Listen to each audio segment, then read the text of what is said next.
అయ్యో ఫాతిమా గారు దిగారు పక్కన గట్టిగా వర్క్ చేస్తున్నారు, అసలు ముస్తఫా గారి కంటే చాలా స్ట్రాంగ్ గా ఉన్నారు లేడీ అని కూడా అంటున్నారు. లేదు లేదు, ఎందుకంటే ఆయన 2 అటెంప్ట్స్గా ఎమ్మెల్యేగా ఉన్నారు ముస్తఫా గారు. ఆయన ఏం చేశారు?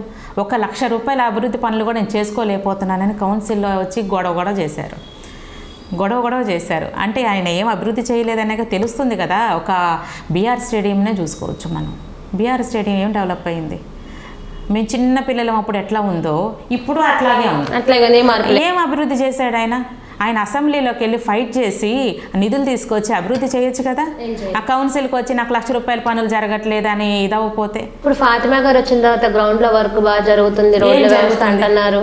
ఎలక్షన్స్ వస్తున్నాయి కదా, అందుకని హడావుడి. ఎలక్షన్స్ వస్తున్నాయి హడావుడి, తర్వాత మామూలే. 10 years నుంచి చూస్తున్నాం.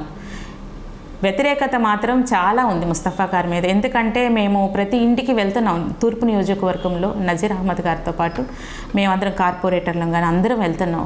అందరూ అంత బయటపడట్లేదు, కానీ బయటపడట్లేదు. ఎందుకంటే చూస్తున్నాం కదా, ఏదైనా బయట అంటే వాళ్ళ మీద అఘాయిత్యాలు కానీ వాళ్ళ మీద దాడులు కానీ ఇవన్నీ జరుగుతున్నాయి కాబట్టి బయటపడట్లేదు. ఓటింగ్ విషయంలో మేము చూపిస్తామంటున్నారు. ఓటింగ్ టైంలో చూపిస్తారు. ఓటింగ్ టైంలో మేమేంటో చూపిస్తామనేసి అంటే ఈసారి గుంటూరు ఈస్ట్ వెస్ట్ అయితే మాత్రం టీడీపీ రావటం ఖాయం. టీడీపీ పక్కా.